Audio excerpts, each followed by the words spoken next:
A gente viu num vídeo que explica o que são os questionários e como que eles são definidos. A gente viu que é possível fazer o envio, seja por um link copiado e enviado por e-mail tradicional, ferramenta de e-mail que nós usamos, ou o Resolve pode fazer o envio pela gente automaticamente, e isso facilita, inclusive, o acompanhamento. A gente tem uma função que permite ver os que foram enviados, os que foram respondidos, os que estão pendentes, e tem um controle melhor nesse sentido. Aqui na tela tem um exemplo de como que é o questionário, então, que o usuário vai responder.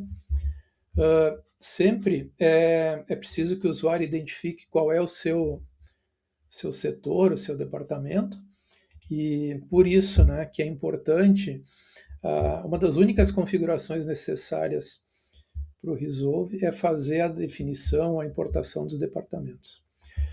A NR1, ela fala que as análises devem ser feitas, quando possível, também por função. Mas a gente sabe que muitas vezes pode acontecer situações em que a função em um certo departamento, um certo setor, vai acabar, digamos assim, entregando quem é a pessoa. Então a função ela fica opcional, a pessoa pode responder ou não, ela pode se identificar a função que exerce ou não. A função ela pode estar também pré-cadastrada, o usuário pode preencher. Tá? E a pesquisa, eu quero mostrar, ela tem um formato muito fácil, muito agradável, onde cada pergunta aparece numa página, e à medida que o usuário vai respondendo, a gente vai avançando e vai trocando páginas e a nova pergunta aparece. Tá? Então é um formato fácil de ler, é um formato que evita poluir a tela, né? E é totalmente adaptado a celulares. Então, se essa pesquisa for aberta no celular, ela vai caber exatamente na tela do usuário. Então, uma vez que o usuário chegar no fim, aqui eu não vou passar toda ela, esse questionário aqui são 31 questões, né? O usuário chega no fim, ele submete o seu questionário com suas respostas, e automaticamente aqui, quem é o gestor disso, né, seja o consultor ou o pessoal do RH ou da segurança, consegue enxergar o número de respostas em cada setor, tá? E aí o que começa a ser bacana é a gente poder fazer análise dessas respostas. Então eu entro em qualquer departamento e eu consigo enxergar aqui como um BI, um dashboard, na verdade, já prontinho. Eu não preciso copiar numa planilha e colar num outro lugar, ou pegar do Forms e colar numa planilha para depois jogar para o BI, já está tudo pronto. Aqui eu tenho os pilares, né? Cada pilar, como a gente viu lá na definição do questionário, pode ter uma ou mais perguntas. Aqui no caso, esse pilar aqui de apoio social tem uma pergunta, e a gente consegue avaliar e analisar cada pilar e as perguntas. Aqui, ó, estou num pilar de confiança vertical, que é a confiança na chefia, assim por diante. A gente consegue ver cada pergunta. E o objetivo, pessoal, do consultor, de quem vai fazer a análise, é classificar o nível de risco em cada um dos pilares por setor. Então, esse trabalho é nobre e ele requer atenção para ser feito. A gente pode observar que alguns pilares já aparecem como baixo aqui, e eu vou explicar por quê.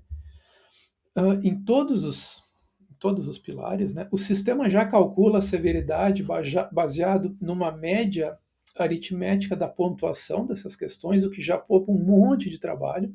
Imagina que a gente não tem que sair um por um, pergunta por pergunta, pilar por pilar, definindo a severidade, embora a gente possa fazer isso, isso não é fixo, é uma sugestão, né?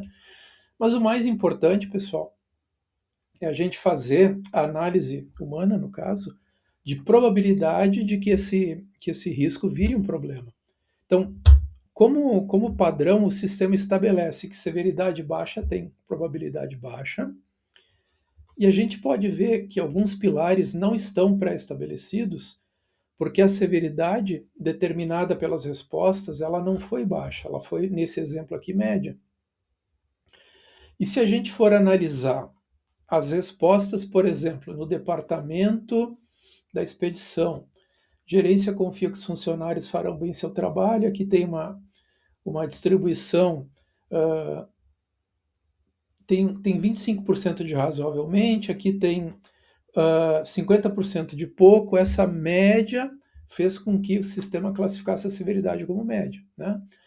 E se a gente aqui definir que a probabilidade disso virar um problema, digamos assim, for média, ele já calculou automaticamente o risco como moderado. E se a gente mudar e colocar alto aqui, ele já classificou como alto. E o que muda, pessoal? Os níveis de risco alto requerem ações de contenção. Isso a própria norma determina. Então a gente faz essa análise toda, né, complementa essa análise e de uma maneira muito facilitada. Vocês observam que foi totalmente automatizado, ok? Então isso já é uma grande coisa, uma grande vantagem. Mas não é só isso. Imagine o grande avanço que o Resolve oferece é usar análise por IA. Então, a gente simplesmente clica um botão. Aqui existe um certo tempo de processamento, porque o sistema está pegando todas as respostas, está passando juntamente com os conceitos da NR1 psicossocial, que engloba NR17, passou para a IA analisou tudo isso e gerou um relatório para a gente prontinho. Ele é um relatório legível para humanos, ele analisa pontos fortes, lembrando que a gente está nas respostas de um departamento, tá, pessoal?